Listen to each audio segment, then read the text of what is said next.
Hello all, let us learn regarding dengue and malaria and all, which is very important. These all things, preventive measures of these all things, which will be very important for you all as far as your exam point of view is concerned. So, you are going to learn regarding the overview of prevention of malaria, dengue, JE, chikungunya and malaria. Now, as far as your exam point of view is concerned, the preventive measures of all these are important. But before that, I'm going to explain you something about these all diseases. I mean, a brief overview of all malaria, dengue, JE and all. In that series, first one is malaria. So, now this malaria, dengue, chikungunya, filaria, Japanese encephalitis are caused by mosquito, whereas the Kala Azar is caused by sandfly, where you can see these two uh, vectors. So small bite, big threat.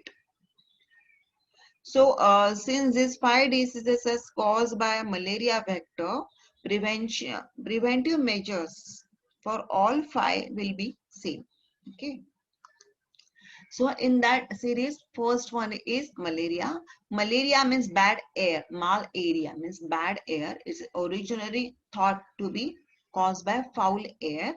It is a life-threatening protozoal disease. 40% of world's population is at risk of getting the disease. In India, 80% of population lives in low malaria endemic region. So we can make out that in India, in a vast country like India, 80% of the whole population lives in low malaria endemic area. Means what? Malaria endemic area is the area defined as where the disease is seen throughout the year in lower concentration. Okay, so malaria is seen throughout the year in lower concentration in some areas of India. So 80% of malaria burden in India is confined to just 20% of population that live in malaria endemic region in India. So in Indian total population, 20% population lives in malaria endemic region. Out of that 20% population which is living in malaria endemic region, 80% of those are affected by malaria. So we can make out that maximum, like almost all people residing in malaria endemic region in India are affected by malaria. Now the mosquito is female Anopheles mosquito is a vector, P. vivax or P. falciparum. Mosquito breeds in polluted water bodies, brackish water, wells, cisterns, fountains, overhead tanks, etc. Mosquito bites during night time. Dengue mosquito bites during daytime, whereas malaria mosquito bites during night time. You must know this. Okay. So you can see this area where there is accumulation of dirt or filth at that place. Mosquito breeding is commonly seen. Transmission cycle, as you can see, from mosquito to human to human transmission is not seen. Mosquito to human is seen. So mosquito infected mosquito bites healthy human. So parasites multiply in liver and blood cells of human, and then mosquito bites the infected human. Uninfected mosquito bites the infected human, giving rise to infection in mosquito. So after the 14 days of indigenous incubation period, that is after 14 days of incubation period in mosquito, the mosquito becomes infected. Okay, so after 14 days of indigenous incubation period in mosquito becomes infected, and when such infected mosquito bites a human being, it transmits a infection to the healthy human being. So the transmission cycle goes on like this. It is from mosquito to human and so on. It is never from human to human. Clear? Common symptoms are high-grade fever, chills and rigors, headache, body ache, and non-specific symptoms. Right, so here you can see in this picture that neurological symptoms, then skin like chills and sweating, muscular symptoms, renal symptoms like kidney failure, gastric like nausea and vomiting, hepatic like jaundice and liver failure, respiratory in form of dry cough and fever. So these all are common symptoms seen in malaria.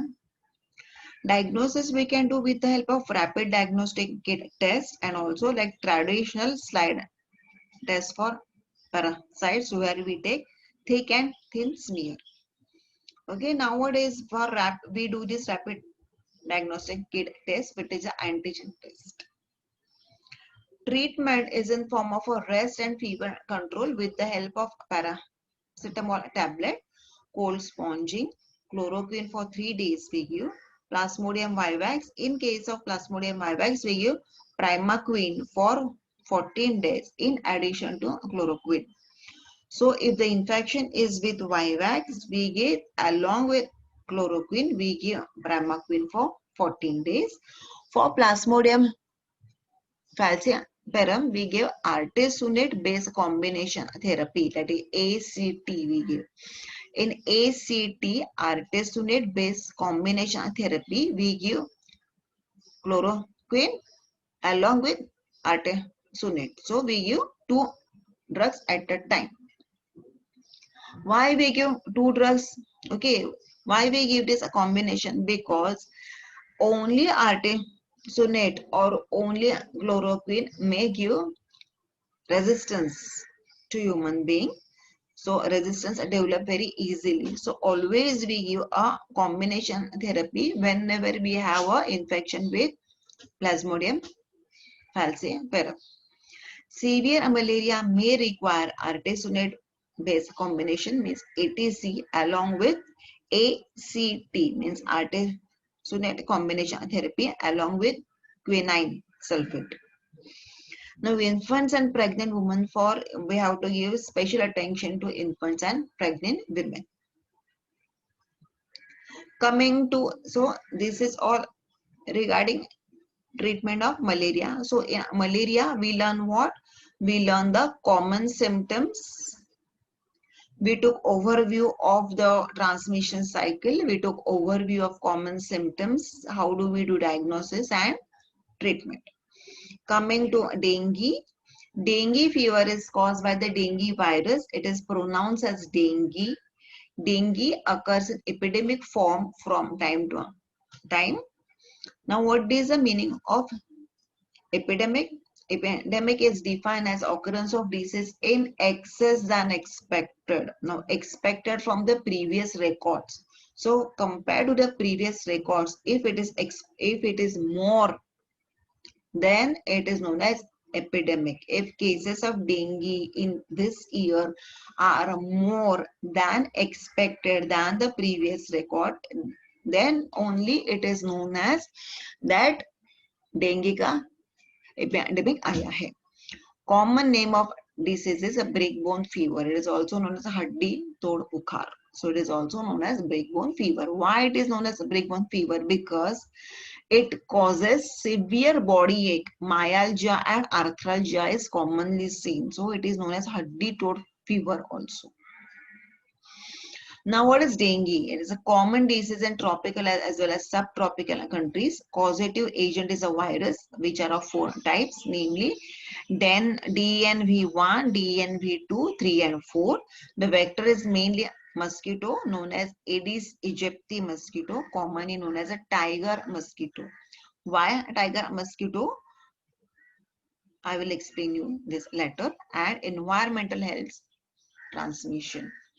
Now, it is a re-emerging disease. Dengue is a common disease in tropical as well as subtropical countries. It is known as a re-emerging disease. Means what?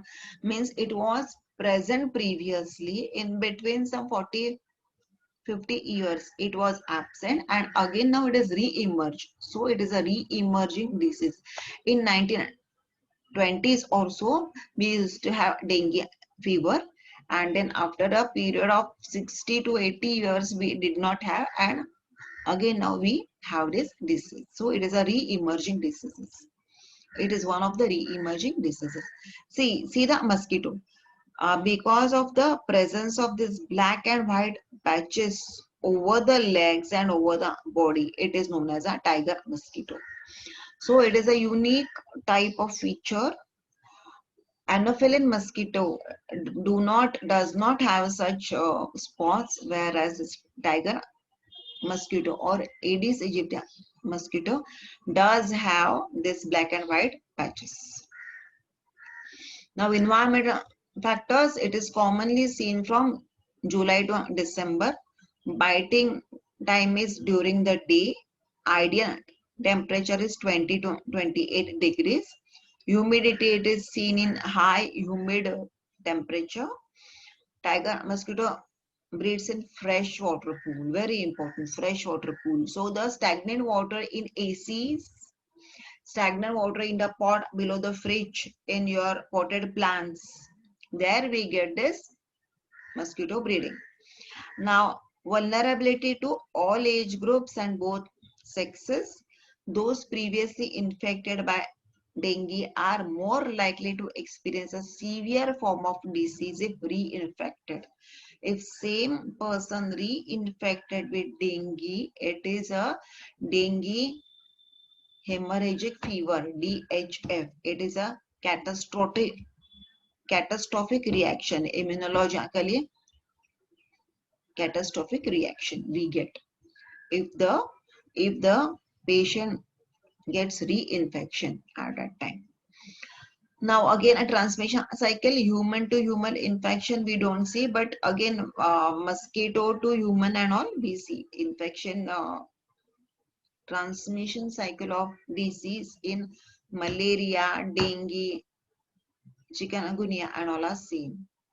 Now symptoms are in form of fever, rash, headache, muscular pain, joint pain and pain behind the eyes. It is known as retrobulbar pain, which is a pathognomic feature of dengue. So in dengue, patient gets retrobulbar pain.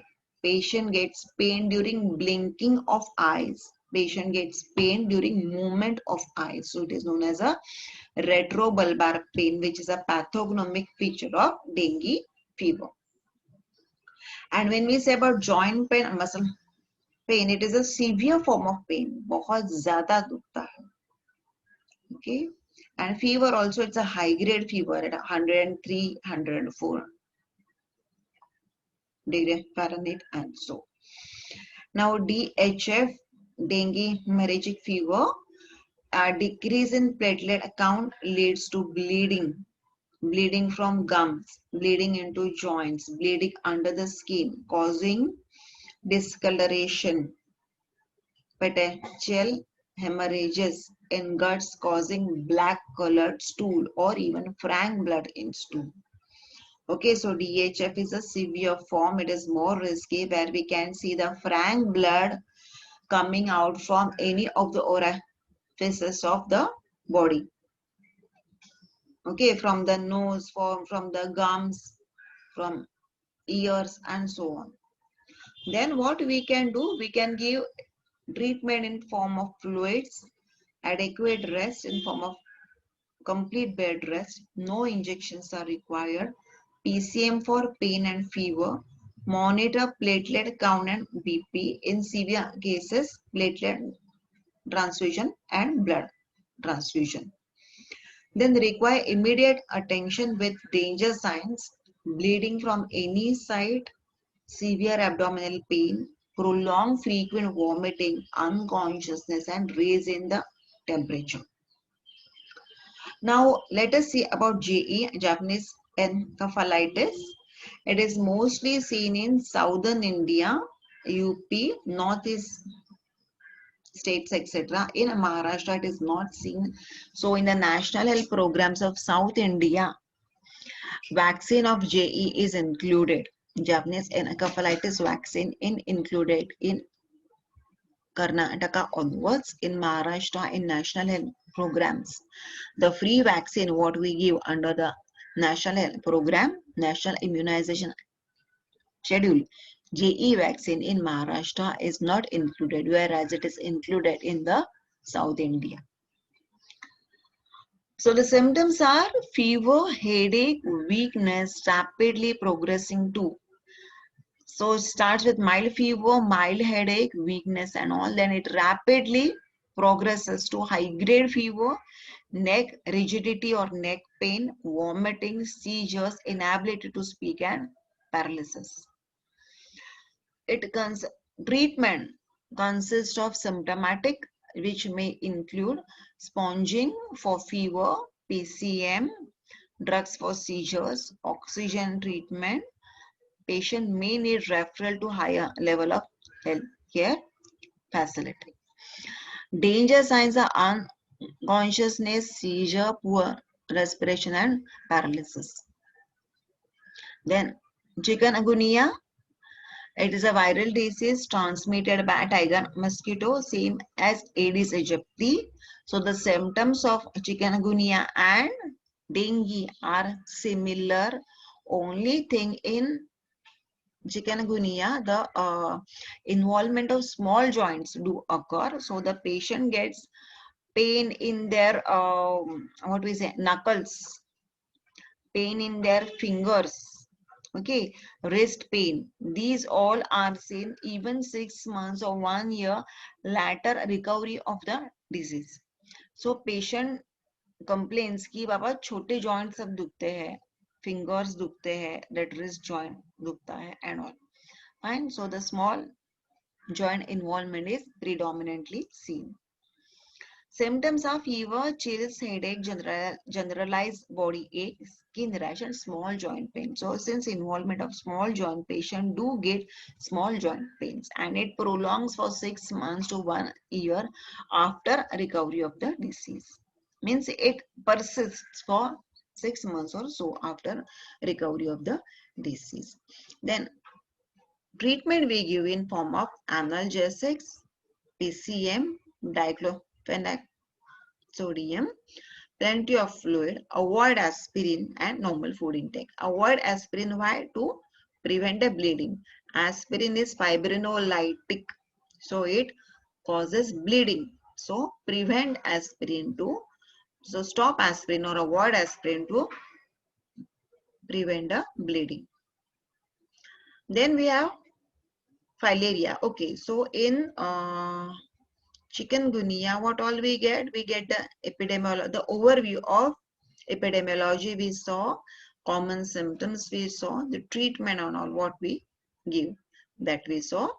Then in dengue, in JE also we saw the common symptoms. Treatment, what all? Treatment is symptomatic, predominantly symptomatic. Then danger signs we saw, and that's all. Then coming to filariasis. Epidemiology, it is caused by microfilaria transmitted by Culex mosquito, which you can see here. It is mainly prevalent in coastal areas due to hot and humid conditions. So all this mosquito-borne diseases are usually seen or most prevalently seen in hot and humid conditions like India. Clinical features, majority remain asymptomatic. 80% of filarial patients shows no symptoms at all. So remaining few, whoever shows symptoms, are in form of a fever and swelling and pain in the limbs. See, you can see the swelling, disfiguration of the limbs. यहाँ पे you can see disfigured limb. It is also known as हत्ती रोग किंवा हत्ती पायाचा रोग, हत्ती पाय रोग. Okay, because usually lower limbs are predominantly involved and it is in form of a hatti pai, elephant limbs. Okay, permanent disfigurement of the limbs. Some people may develop allergic reactions. Fine, so the majority are asymptomatic. Diagnosis we do with the help of blood examination for microfilaria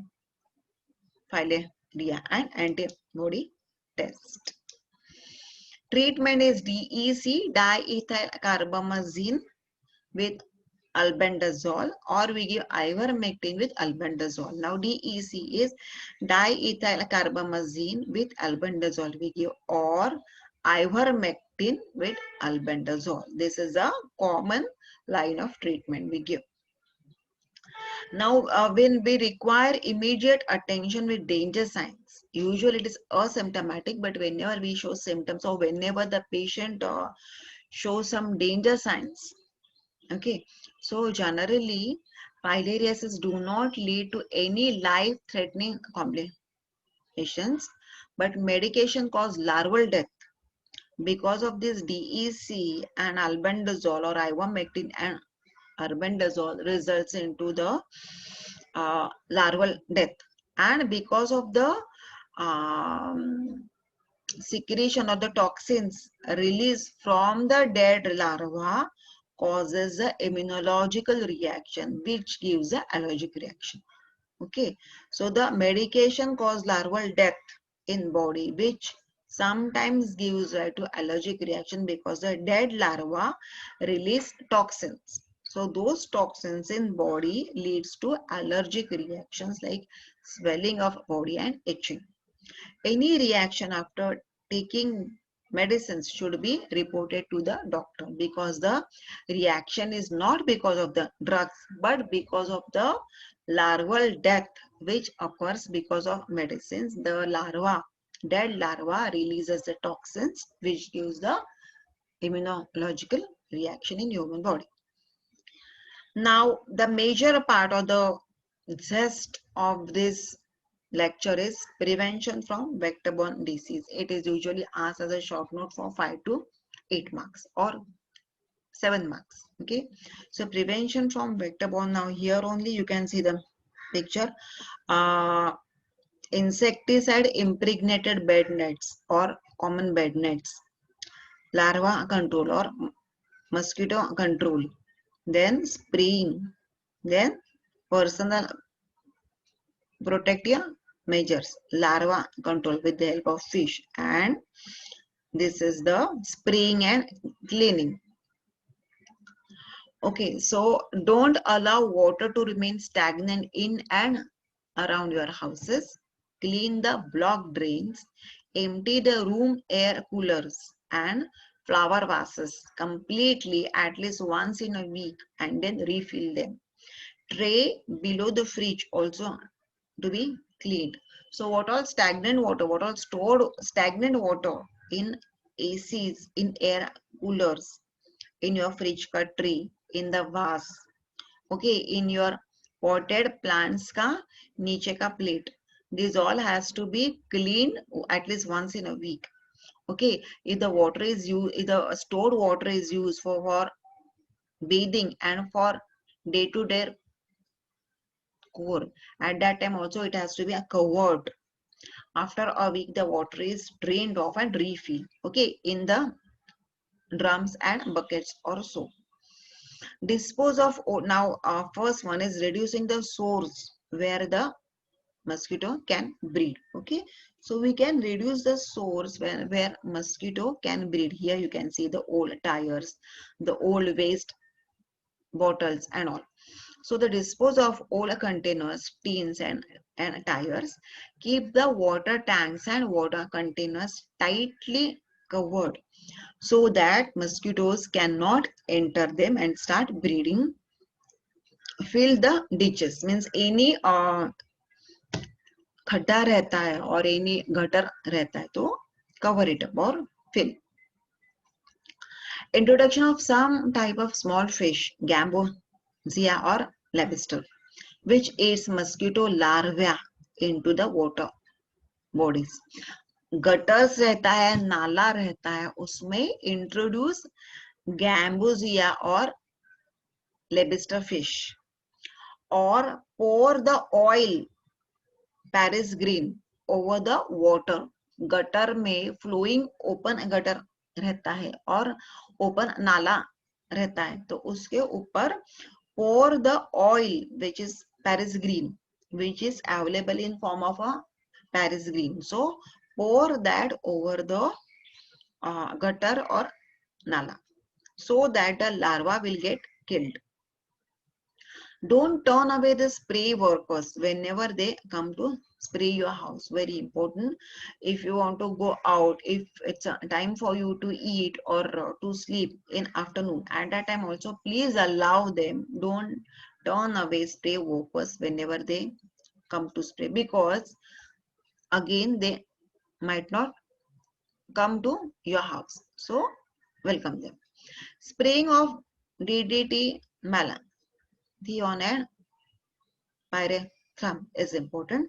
Spraying over all the walls of the house is important. Killing the mosquito larvae, we do. Second one is, don't forget to spray behind the photo frames, behind the curtains, behind the calendars, corners of the house and stores. Use insecticide sprays in all areas within the house at least once a week. So whatever spray you have, the insecticidal spray, at least if the workers are not available, at least on your own, you yourself, do spraying of house at least once a week with any insecticidal spray. Then PP, personal protective measures, wear clothes which cover the body as much as possible. The full cover body should be there while sleeping. Use mosquito nets or use insecticide impregnated mosquito nets. Then use sprays, cream, coils, mats and liquids in form of mosquito repellents. So these are the personal protective measures. Killing the larvae, and this is the reducing the source where the mosquito can breed. These are your vector-borne disease control prevention. Fine. So we can control the vectors in form of, don't allow to stagnate the water, remain, reduce the source where the mosquito can breed. Then killing the mosquito larvae, and last one is personal protective measures. So these are some important short note which will be asked to you in the exams. So vector-borne diseases can be easily prevented. It is your, mine and our responsibility. Only not nations, but it is your, mine and our responsibility. We don't hold Modi responsible for all your problems. It is even your, mine and our responsibility. Thank you very much for your patient listening. Thank you all of you. Have a good day. Stay home and stay safe. Thank you.